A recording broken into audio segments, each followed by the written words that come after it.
നമസ്കാരം. പുതുവർഷത്തിലെ ആദ്യത്തെ ഡയറ്റ് റെസിപ്പിയാണ്.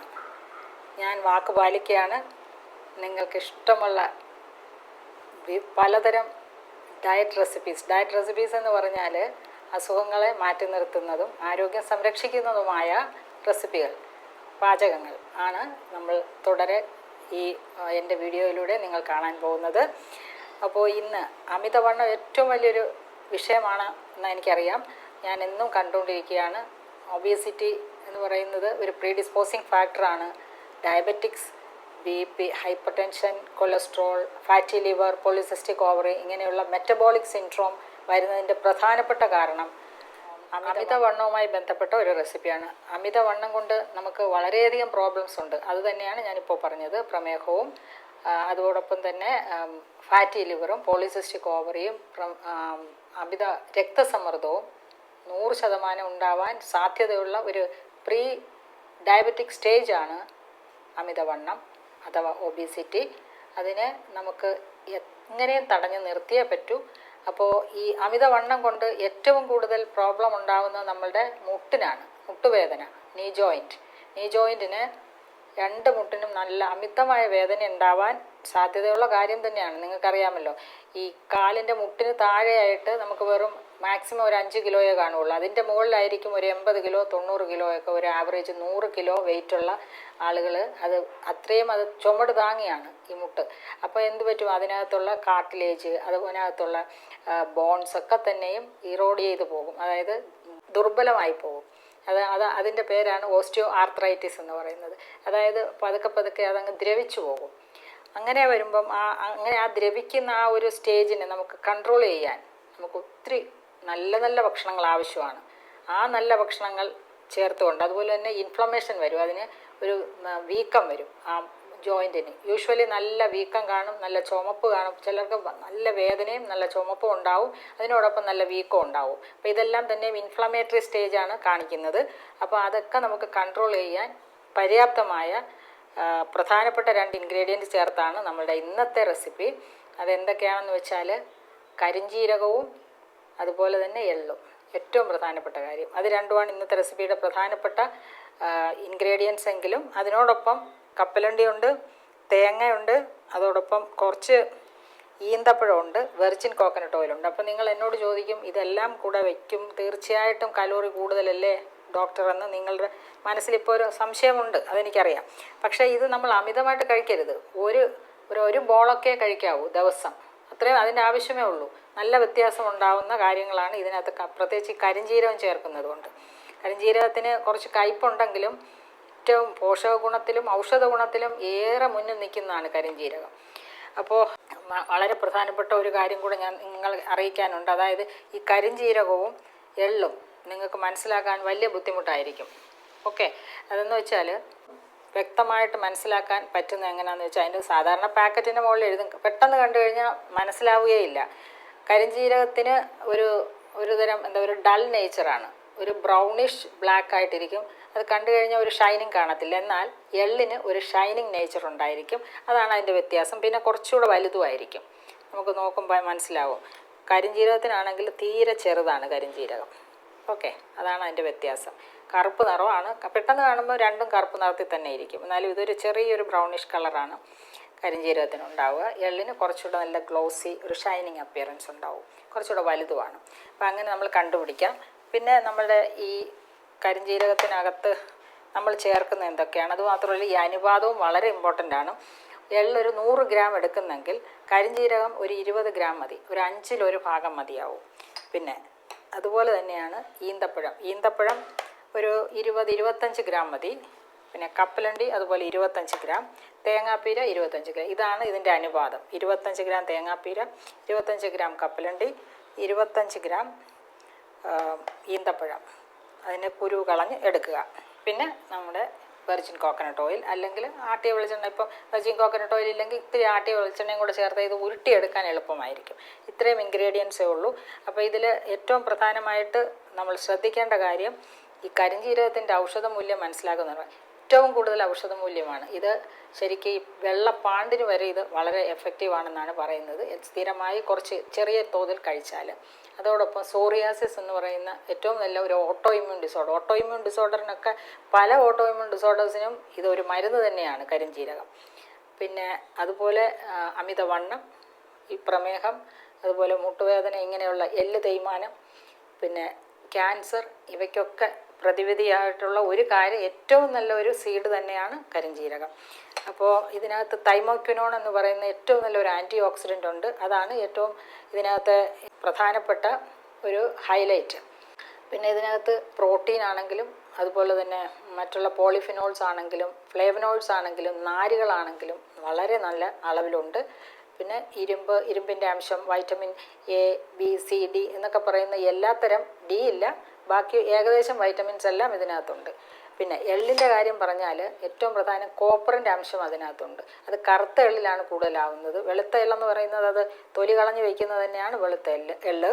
അപ്പോൾ അത് വെളുത്തതിനേക്കാളും കറുത്ത എള്ള് തന്നെയാണ് ഔഷധത്തിൽ മുമ്പിൽ നിൽക്കുന്നത്. അതുപോലെ തന്നെയാണ് ഇതിൻ്റെ എല്ലിനും പല്ലിനും കണ്ണിനും മുടിക്കും ഒക്കെ ആവശ്യമായ എല്ലാ ന്യൂട്രിയൻസിൻ്റെയും കലവറയാണ് എള്ള്.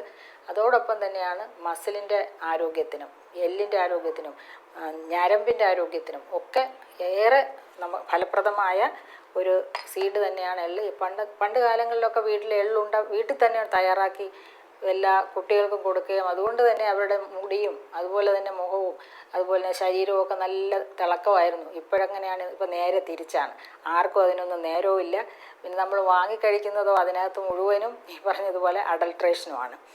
അപ്പോൾ ഇങ്ങനെയുള്ള കാര്യങ്ങൾ നമ്മൾ മനസ്സിൽ വെച്ചുകൊണ്ട് തീർച്ചയായും നമ്മളുടെ അടുത്ത തലമുറയ്ക്കെങ്കിലും ഇതൊക്കെ തയ്യാറാക്കി കൊടുക്കാനായി നിങ്ങൾ ശ്രമിക്കുക. അതിന് വളരെ നല്ലതാണ്.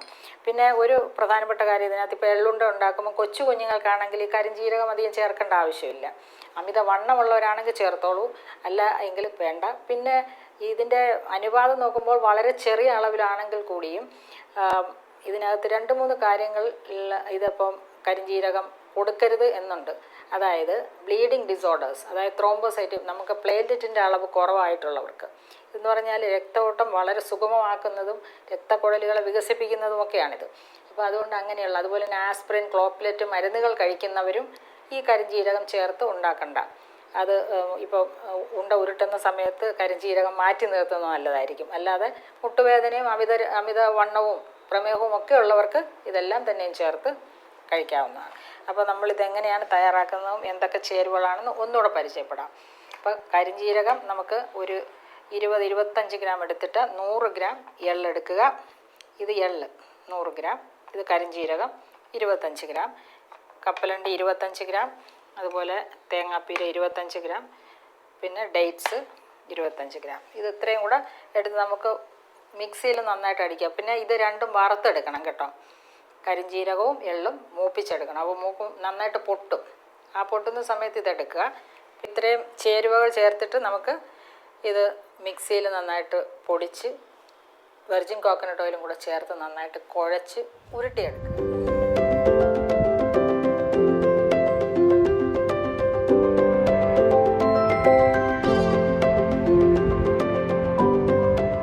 അങ്ങനെ നേരത്തെ ഞാൻ ഉരുട്ടി വെച്ചതാണ്. ഇത് കണ്ടില്ലേ, നല്ല കറുത്ത നിറത്തിലിരിക്കുന്ന. എന്താണെന്ന് വെച്ചാൽ ഈ കരിഞ്ജീരകം എന്ന് പറഞ്ഞാൽ കരിക്കട്ടയാണ്. എള്ളിനേക്കാളും കറുത്ത നിറമാണ്. അതുകൊണ്ടാണ് ഇത് ഇത്ര നിറം. പിന്നെ കഴിക്കാൻ വലിയ പ്രശ്നമില്ല. ഞാനിത് ഉരുട്ടി നോക്കിയപ്പം കഴിച്ചതാണ്. നല്ല ടേസ്റ്റ് ഉണ്ട്.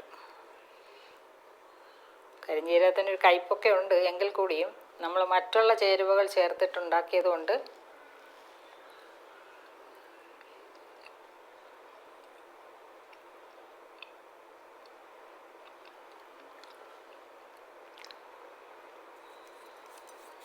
നല്ല ടേസ്റ്റ് ഉണ്ട് കേട്ടോ.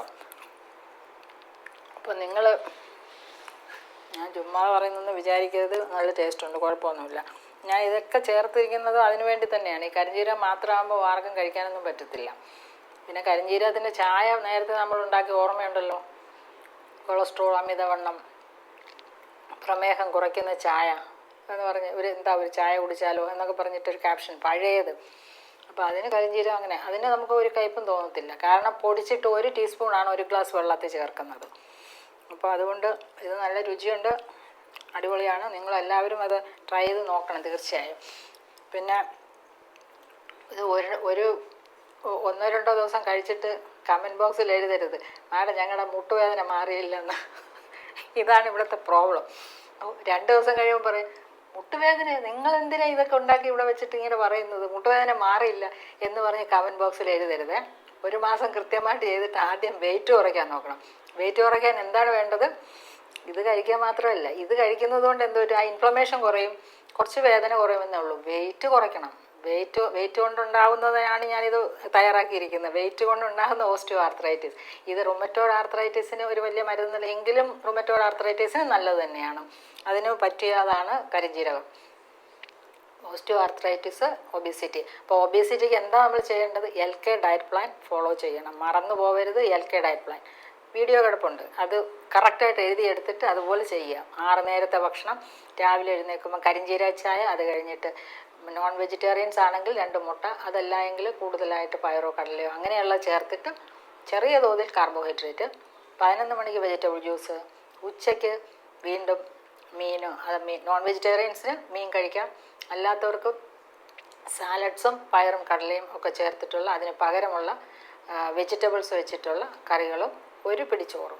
ഇത്ര സാലഡ്, ഇത്ര മീൻ നോൺ വെജിറ്റേറിയൻസ്, അല്ലെങ്കിൽ മറ്റവർക്ക് അതുപോലെ പയറോ കടലയോ ഒരു പാത്രത്തിൽ എടുത്തു കഴിഞ്ഞാൽ അതിൻ്റെ ഹാഫ് പോർഷൻ സാലഡായിരിക്കണം. അതിന് യാതൊരു മാറ്റവും. വൈകിട്ട് വീണ്ടും കരിഞ്ജീരക ചായ, അതിൻ്റെ കൂട്ടത്തിൽ കുറച്ച് നട്ട്സോ അങ്ങനെയുള്ള എന്തെങ്കിലും കഴിക്കുക. രാത്രി കഞ്ഞി, 3 തരം കഞ്ഞിയുണ്ട്, അടിപൊളി കഞ്ഞിയാണ്. പ്രമേഹക്കഞ്ഞി കിടപ്പുണ്ട്, നമ്മുടെ യൂട്യൂബ് വീഡിയോസ് അതിൻ്റെതും കിടപ്പുണ്ട്. പ്രമേഹക്കഞ്ഞി നോക്കിയാൽ മതി. അത് തന്നെയാണ് അമിതവണ്ണത്തിനും വേണ്ടത്. അതായത് ഇൻസുലിൻ റെസിസ്റ്റൻസ് കുറയ്ക്കുക എന്നുള്ള ഒരൊറ്റ ലക്ഷ്യം മതി. അതോടുകൂടി നിങ്ങൾക്ക് പല അസുഖങ്ങളും നിങ്ങളുടെ, ശരിക്കും പറഞ്ഞാൽ ഈ കാലഘട്ടത്തിൻ്റെ ഏറ്റവും വലിയൊരു പ്രശ്നം തന്നെയാണ് ഇൻസുലിൻ ഇങ്ങനെ കഴിക്കുന്ന സമയത്ത് കൂടി വരും. അതിനൊരു 55 മിനിറ്റ്സ് ചലഞ്ചുണ്ട്. ഇൻസുലിൻ നമ്മുടെ ശരീരത്തിൽ ഒരു പ്രാവശ്യം പാൻക്രിയാസിൽ നിന്ന് വന്നു കഴിഞ്ഞാൽ 55 മിനിറ്റ് പിന്നെ ഉണ്ടാവില്ല. പിന്നെ അത് ആ സമയത്ത് നിങ്ങൾക്ക് എന്ത് വേണമെങ്കിലും കഴിക്കാം. ആ സമയത്ത് എന്ത് വേണമെന്ന് പറഞ്ഞു കഴിഞ്ഞാൽ വീണ്ടും ഒരു പ്രാവശ്യം കൂടെ കഴിക്കാം. 55 മിനിറ്റ് കഴിഞ്ഞാൽ അടുത്ത പ്രാവശ്യത്തെ ഇൻസുലിൻ ചാടി വരും. അപ്പോൾ നിങ്ങൾ കഴിക്കുമ്പോൾ ഇത്തിരി ഒരു 55 മിനിറ്റ് നിർത്തി, അതായത് 1 മണിക്കൂറിന് മുമ്പ് കറക്റ്റായിട്ട് ഒരു 55 മിനിറ്റിൽ 1, 2, 3 പ്രാവശ്യം ഭക്ഷണങ്ങൾ കഴിക്കാമെന്നുള്ളതാണ്. അപ്പോൾ ഇത് കുറച്ച് കാർബോഹൈഡ്രേറ്റ്സ് എന്നാലും അപ്പോൾ ഇൻസുലിൻ ചാടി വരത്തില്ല. ഈ ഇൻസുലിൻ കൂടുതലായി വരുന്നതാണ് നമുക്ക് വിഷയം. അപ്പോൾ അതിനെ കൺട്രോൾ ചെയ്ത് വയ്ക്കാൻ ഇങ്ങനെ ഒരു ചെറിയ 55 മിനിറ്റ്സ് ചലഞ്ച് നമുക്ക് നല്ലതാണ്. 55 മിനിറ്റ്സ് ഇൻസുലിൻ സർജിന് വേണ്ടിയിട്ടുള്ള ആ ഒരു സമയം നമുക്ക് അറസ്റ്റ് ചെയ്യാൻ പറ്റും ഇൻസുലിൻ്റെ പ്രൊഡക്ഷന്. അപ്പോൾ അങ്ങനെ നോക്കുന്നത് നല്ലതായിരിക്കും. ഒരു പ്രാവശ്യം കഴിച്ചിട്ട് ഒരു 55 മിനിറ്റിനകത്ത് 1-2 പ്രാവശ്യം കൂടെ കഴിക്കുക. അത് കഴിഞ്ഞ് നിങ്ങൾ ഉടനെ കഴിക്കരുത്. പിന്നെ നമുക്കൊരു 8 hours കഴിഞ്ഞിട്ട് കഴിക്കുക. ഒരു 2 meal a day വളരെ നല്ലതായിരിക്കും എല്ലാവർക്കും. ഈ വണ്ണം കുറയ്ക്കാൻ ആഗ്രഹിക്കുന്ന എല്ലാവർക്കും തന്നെയും 2 meal a day, അതായത് 2 പ്രാവശ്യത്തെ മീൽസ് ഒരു ഗ്യാപ്പിൽ 8 hours ഗ്യാപ്പിൽ ചെയ്യുന്നത് നല്ലതായിരിക്കും. ഓക്കെ, അപ്പം കാര്യങ്ങളൊക്കെ ഒരുവിധം മനസ്സിലായി കാണുമെന്ന് വിശ്വസിക്കുന്നു. നമുക്ക് അടുത്ത വീഡിയോയിൽ വീണ്ടും കാണാം മറ്റൊരു നല്ല റെസിപ്പിയുമായി.